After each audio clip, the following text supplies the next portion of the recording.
Assalamualaikum warahmatullahi wabarakatuh. Waalaikumsalam warahmatullahi wabarakatuh. Sebelumnya saya mengucapkan terima kasih kepada ibu-ibu semua karena sudah bersedia untuk mengikuti kegiatan bimbingan kelompok pada hari ini.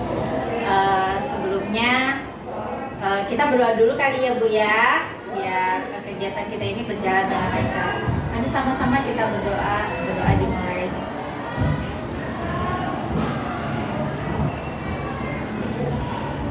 Doa selesai. Ya ibu-ibu, kegiatan hari ini adalah kegiatan bimbingan kelompok ya, layanan bimbingan kelompok, di mana layanan ini salah satu bentuk kegiatan yang BK lakukan gitu ya Bu. Sebelumnya sudah pernah mengikuti kegiatan ini ibu-ibu? Belum Bu? Ibu gimana? Belum. Ibu gimana? Belum ya Ibu? Sudah sih, tapi tidak sebut. Oh iya, sudah. Berarti sudah tahu ya Ibu ya.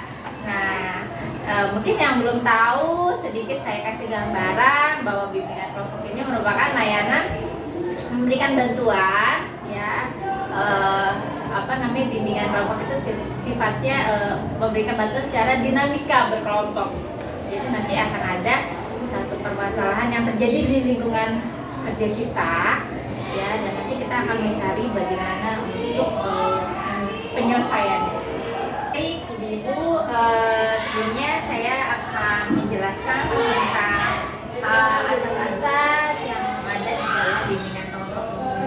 Yang pertama ada asas kerahasiaan, dimana mungkin nanti dalam pembicaraan kita ada hal-hal yang sifatnya rahasia gitu ya ibu-ibu, yang dimana asal kerahasiaan itu ya hanya yang tahu kita aja gitu ya, tidak sampai nanti pembicaraan ini atau apa yang kita bahas ini terdengar sampai di luar gitu. Yang kedua ada asas kesukarelaan, dimana nanti ibu dengan sukarela memberikan gagasan, ide, masukan gitu ya dalam kegiatan bimbingan kelompok ini.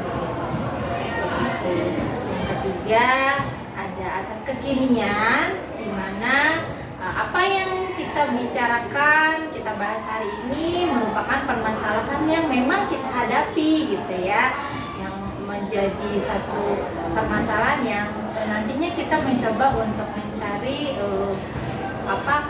solusi gitu ya, sehingga bisa mendapatkan satu solusi dan itu bisa bermanfaat untuk kita semua.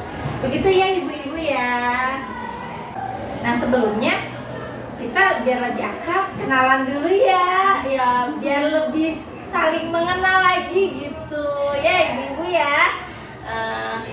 Saya di sini sebagai pemimpin kelompok, nanti ibu-ibu di sini sebagai anggota kelompoknya gitu ya Bu ya. Mulai dari ibu dulu, perkenalan, nama dan mengampu mata pelajaran apa? Nama saya Ayu Indonesia, dipanggil Ayu. Saya mengampu pelajaran agama dan bahasa. Iya, terima kasih. Berikutnya ibu, Saya Putri mengampu ibu berikutnya. Saya Berita, saya mengampu bahasa Inggris. Terima kasih ibu ya. Baik ibu-ibu, kita sudah ini ya berkenalan satu sama lain, sudah tahu juga. Nah, selanjutnya mungkin di sini apa ya, untuk biar lebih semangat lagi ibu-ibu sebelum memulai kita ice breaking dulu ya, biar semangat gitu ya, biar kegiatan ini bisa berjalan dengan lancar gitu ya ibu-ibu. Saya punya satu ice breaking ya, bagaimana nanti ada clue-nya, nanti ibu-ibu tinggal mengikuti saja gitu ya. Nanti saya berikan clue-nya, nanti ibu-ibu akan menjawab gitu ya Bu ya. Clue-nya adalah ya, kita akan pergi ke bulan ya ibu-ibu. Kita akan pergi ke bulan ibu-ibu ya. Nah, pergi ke bulan itu hanya boleh membawa beberapa barang saja gitu ibu-ibu. ya. Nah, barang yang pertama kita bawa adalah lampu gitu ibu-ibu. Iya. Berikutnya kira-kira barang yang boleh dibawa apa ibu-ibu? Bola. Bola, iya boleh ibu. Ibu boleh apa ibu yang boleh dibawa apa lagi bu? Kira-kira? Ke bulan ini. Iya, dibawa ke bulan. Boleh bawa lampu, boleh bawa bola. Terus ibu mau bawa apa? Mau bekal. Boleh bawa bekal. Kalau ibu bawa apa bu? Saya bawa bantal. Oh iya boleh ya. Berarti semuanya hebat ya. Sudah memahami. Baik, selanjutnya mungkin kita langsung saja ya. Keterapan berikutnya yaitu sebelumnya tujuannya adalah tadi ya bimbingan kelompok ini karena ada satu permasalahan yang memang terjadi di lingkungan kerja kita dan ini menjadi salah satu pemicu masalah kesehatan terutama pada anak-anak dan juga terhadap kita gitu ya yang bekerja di sini, yaitu tentang penanganan limbah padat atau sampah. Karena memang ya yang kita ketahui gitu ya ternyata TPA kita itu tidak layak, tidak seharusnya gitu ya, masih banyak yang harus diperbaiki. Masalahnya apa nih yang sangat-sangat mengganggu gitu berkaitan dengan kesehatan kita sebagai pekerja di sini dan juga karena kita di sekolah ya dan kaitannya mungkin dengan kesehatan peserta didik juga gitu. Menurut Ibu Ita gimana? Kalau menurut saya sampah ya, terutama sampah itu mengganggu sih, mengganggu pandangan mata.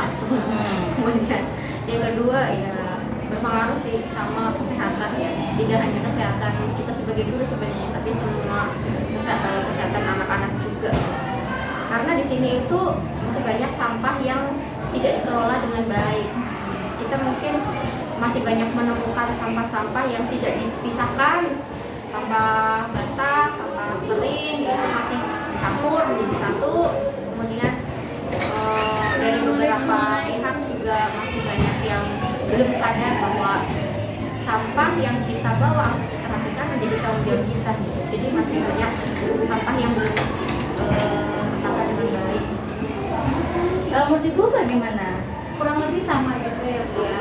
Jadi mungkin dari tempat sampahnya juga kita penyediaan sarana tempat sampah itu kurang memadai. Pernah diusahakan juga oleh sekolah, tapi pada akhirnya kembali lagi.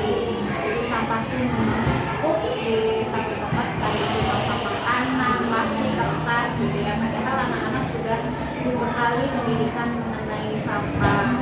Kemudian nah ini sebenarnya mungkin perlu juga untuk mengurangi sampah yang dihasilkan oleh anak-anak. Kenapa? Karena tempat sampahnya pun tidak memadai, itu kurang gitu ya. Akhirnya mungkin pada waktu-waktu tertentu itu sampah tumpah ruah kemana-mana dan itu sangat mengganggu ya, pertama dari pandangan mata tadi yang seperti Bu Ita bilang, dari kesehatan anak-anak mungkin nanti banyak lalat dan sebagainya.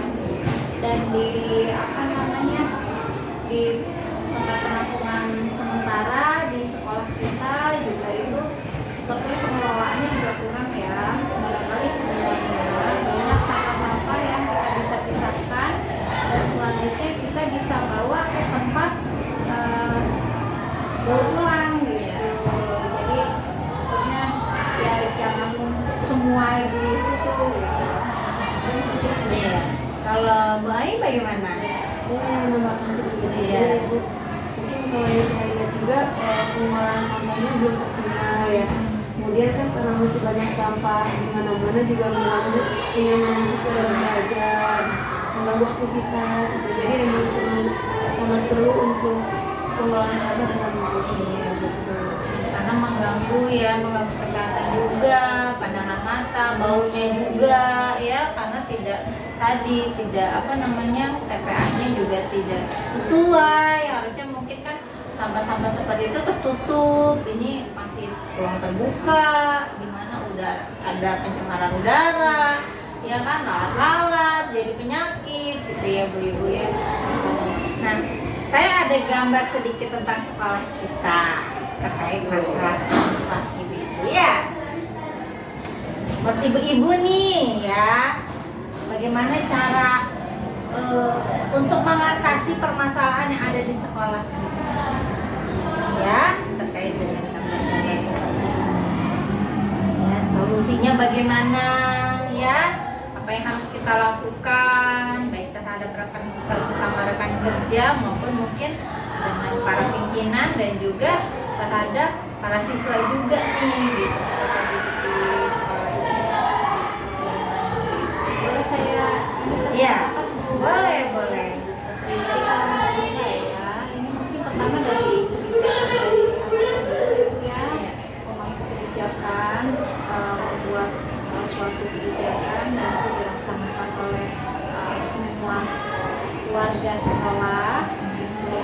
Tidak hanya di siswa saja, di guru, di pegawai, di warga pedagang kantin gitu ya. Bagaimana pertama mungkin bagaimana kita mengurangi sampah yang dihasilkan, karena kan di sekolah kita ini ada sekitar 1.600 orang. Iya. Itu kebayang ya, dalam satu hari menghasilkan sampah yang banyak sekali. Kemudian dari kebijakan itu terus mengajak memberikan pendidikan mengenai memberikan pengetahuan mengenai sampah. Sampah itu bagaimana macamnya apa saja, kemudian bagaimana mengelolanya. Mungkin nanti diperlukan pengambilan keputusan tertentu, mungkin membuat tempat sampah yang lebih baik gitu. Nanti ya belajar lagi lah gimana sih caranya membuat tempat sampah yang sesuai, yang apa namanya, yang ramah lingkungan, yang ramah juga untuk kita gitu, dan bisa membuat kita nyaman ya. Mungkin seperti itu. Mungkin ada tambahan teman-teman yang lain? Saya menambahkan ya, Izin menambahkan tadi saya sepakat sih dengan Bu Godri ya, karena ini butuh kerjasama koordinasi dengan jabatan gitu. Tapi di sisi lain terkait pengelolaan sampah sendiri itu melihat kondisi ternyata tempat pembuangan sementara ya seperti itu, kemudian apa namanya dari segi tempat sampah ketersediaan tempat sampah jumlahnya juga terbatas gitu, terus masih dicampur, sepertinya memang butuh pengadaan gitu ya. Terutama ini paling tidak untuk memisahkan sampah-sampah itu gitu. Kalau misalnya ternyata terbatas, mungkin bisa disediakan tempat khusus atau dirapikan TPA-nya gitu supaya lebih rapi dan bisa memilahkan gitu. Jadi di TPA nanti bisa dipilah gitu, mana yang kira-kira bisa kita gunakan sampahnya, kita daur ulang atau kita manfaatkan, mana yang kira-kira tidak perlu dimanfaatkan gitu. Atau kita bisa memberdayakan sebenarnya sampah itu menjadi bahan pelajaran untuk anak-anak yang ada di sekolah kita. Misalnya gini, sampah plastik itu yang sudah dipisahkan, gitu, kita bisa gunakan atau manfaatkan sampah itu menjadi alat-alat atau menjadi bahan kerajinan yang bisa dilakukan oleh anak-anak. Atau misalnya sampah organik yang memang kalau dibiarkan akan bau, itu sebenarnya kalau misalnya mau diangkat menjadi bahan ajar atau bahan praktek anak-anak pun itu bisa gitu. Jadi anak-anak bisa tetap memanfaatkan itu gitu. Tapi pengelolaannya harus baik, tidak tercampur supaya anak-anak mudah mau menggunakan yang mana. Ketika dibutuhkan menggunakan sampah yang kering, misalnya botol plastik, mereka bisa mengambil gitu tanpa harus kotor-kotoran gitu, karena sudah dipilah sebelumnya gitu. Ketika mereka mau memanfaatkan sampah yang basah, ibaratnya mereka juga bisa memanfaatkan misalnya untuk pembuatan mereka anak-anak berlatih untuk membuat maggot atau membuat pupuk anorganik, atau misalnya mau dimanfaatkan menjadi tanam apa sih Iya, media media tanam tanam. atau yang lainnya gitu. Jadi sebenarnya sampah itu bisa menjadi masalah, Iya. tapi kalau misalnya dikelola dengan baik itu juga bisa dimanfaatkan. Ya, penanganan yang tepat gitu Ya. ya, maka bisa menguntungkan juga. Mungkin bisa buat lubang biopori Iya. gitu ya, untuk bahan sampah-sampah basahnya gitu ya. Kalau Ibu Ain sendiri gimana? Yang masalah ini? Sedikit aja ya. Iya. Kalau kita melihat kondisi banyaknya sampah gitu ya, mungkin yang pertama harus kita perbaiki itu dari kesadaran dulu. Iya, betul, ya. betul. Karena pengaruh banyak sampah itu mungkin karena masih banyak orang yang mengeluarkan sampah gitu. Jadi alangkah baiknya kita menyadari dulu untuk bisa mengurangi sampah sekali pakai gitu Iya. ya. Kita bisa dengan misalkan kalau kita belanja ke supermarket atau kita belanja membeli suatu makanan, mungkin kita bisa membawa wadah dulu dari rumah Iya. agar tidak menghasilkan sampah. Karena kita melihat fenomena yang terjadi, pengolahan sampah masih banyak yang belum optimal gitu. Jadi kita sebisa mungkin untuk mengurangi sampah. Mungkin kalau di sekolah kita bisa terapkan ke anak-anak ya, kali ibu-ibu ya, dengan membawa alat makan sendiri gitu ya, botol minum sendiri yang tidak sekali pakai ya, tujuannya untuk mengurangi produksi sampah mungkin begitu ya. Gitu ya. Oke, baik ibu-ibu, terima kasih banyak nih ya atas gagasan, ide, masukan ya. Semoga kegiatan ini nanti bisa berlanjut, bisa kita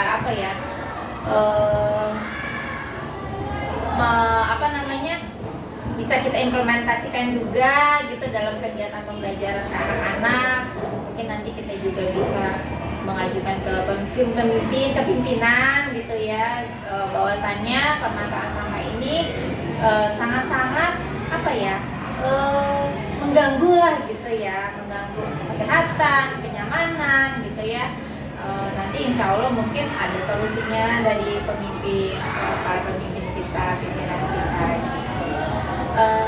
Terima kasih atas waktunya ibu-ibu ya. Saya ucapkan sekali lagi terima kasih banyak. Sebelum mengakhiri kegiatan bimbingan kelompok hari ini gitu ya, kita tutup dengan doa dulu ya ibu-ibu. Diawali dengan doa, kita tutup dengan doa. Nanti sama-sama kita tutup kegiatan hari ini dengan bersama berdoa di